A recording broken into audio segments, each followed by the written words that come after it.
Propagate. Galing na. Crane? Crane yan? Ito na yung ano.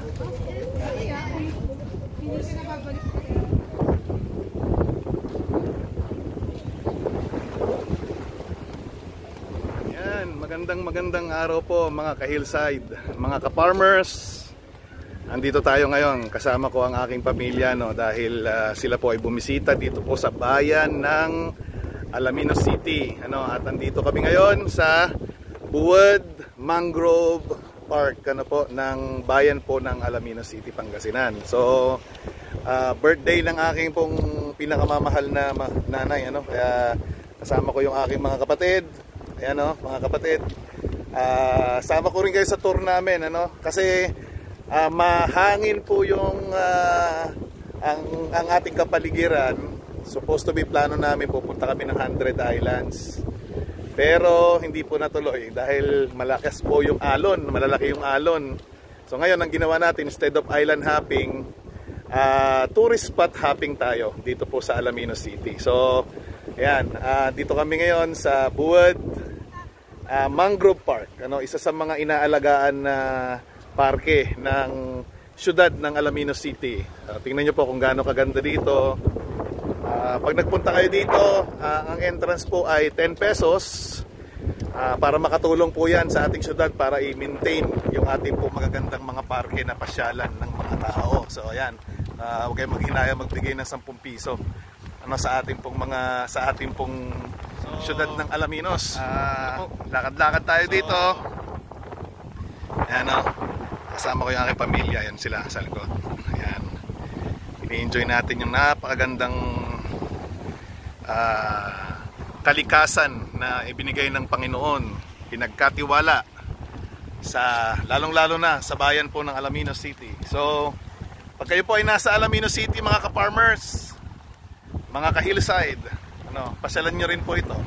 Worth the visit, kasi pag nandito kayo, ngayon nga sabi ko sa inyo ay ma-enjoy nyo po yung tawag dito, yung opportunity na maglakad-lakad sa gilid ng sa ibabaw ng dagat. You know, take note ha. Sa ibabaw ng dagat magdadaan kayo pero hindi mababasa ang paa nyo dahil nga dito po sa pinagawa ng ating syudad na napakagandang walkway dito po sa lugar na ito. So ayan, mahaba po ito, no? Itong walkway na to. So araw po ng Lunes, hindi masyadong maraming tao. That's good. Sa background makita nyo medyo ayun, no, sa lakas ng hangin, no, medyo mga bangka na papunta sa 100 Islands nakaparada lang muna kayo. Wala mo masyadong lumaot. Hindi sila lumaot ngayon dahil nga po delikado, masyadong malakas ang hangin. Mga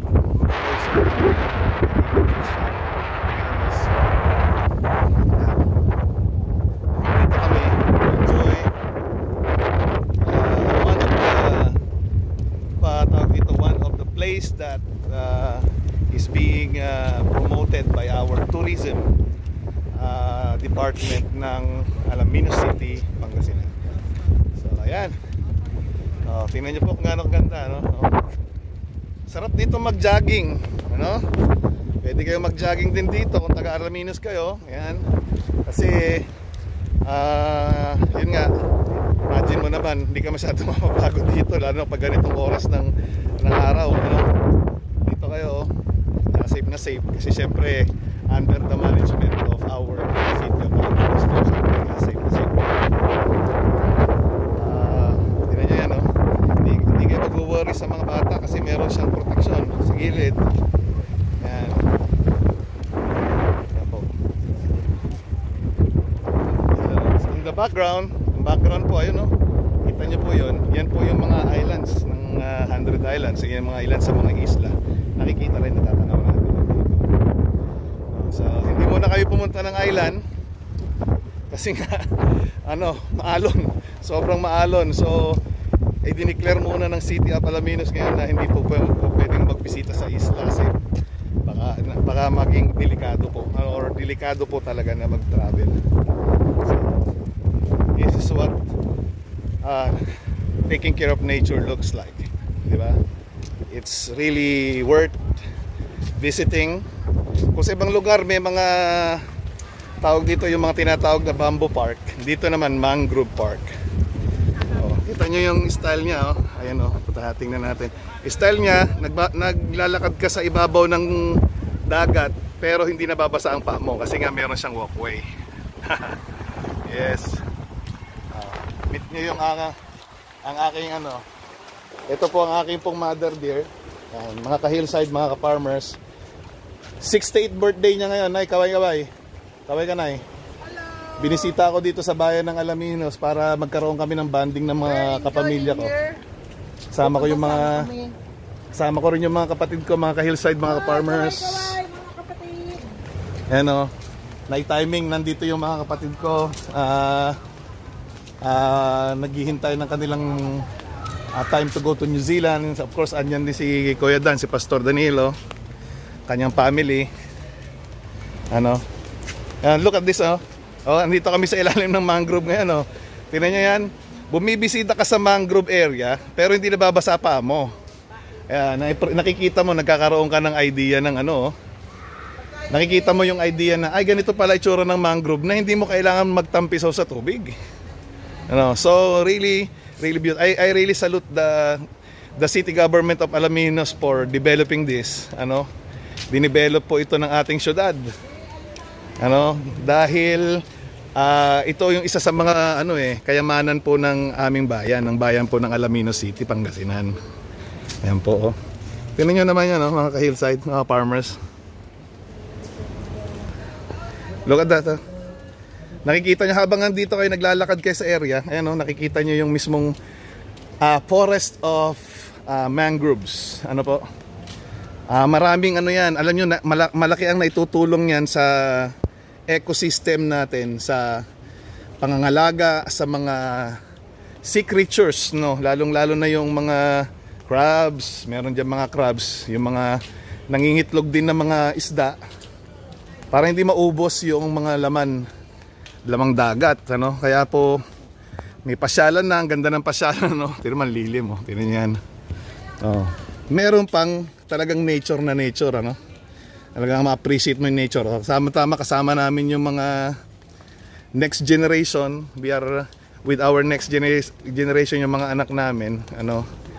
Habang pumapasyal kami dito, na-appreciate din nila yung nature. Ayan po.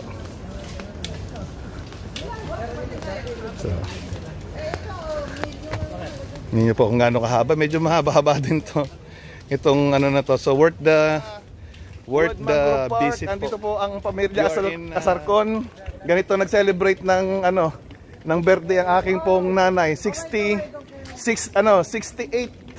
birthday ng aking mother dear. So, kaway-kaway mga pamilya. Ayan, oh. Andito kami. Ayan, oh. Ang kulang lang shout out kay Darrell na nasa US, ano? O tolo, tingnan mo na lang to. Nasa Utah, US. Tatrabaho siya, hindi siya nakauwi ngayon sa birthday ng nanay namin, kaya dito kami ngayon. Yun.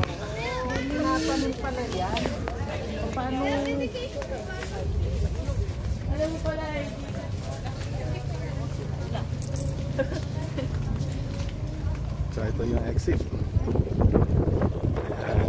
Okay. Wow. So magandang experience. First time ko actually nagpunta dito. So ito muli sa ating special episode po, special video ng aming pong visit sa Buad Mangrove Park with my family sa 68th birthday ng aming pong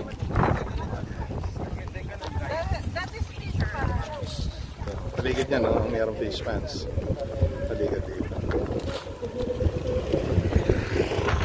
Okay. God bless sa ating lahat mga ka-hillside, mga ka-farmers.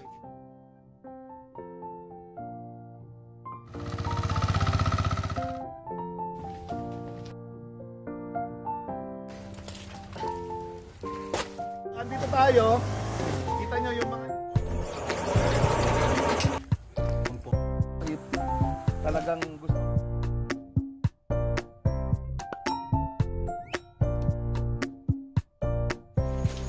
Oh, puro laman. Palamigin na natin ito ngayon.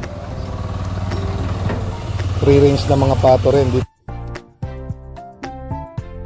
Lalo sa pinaka.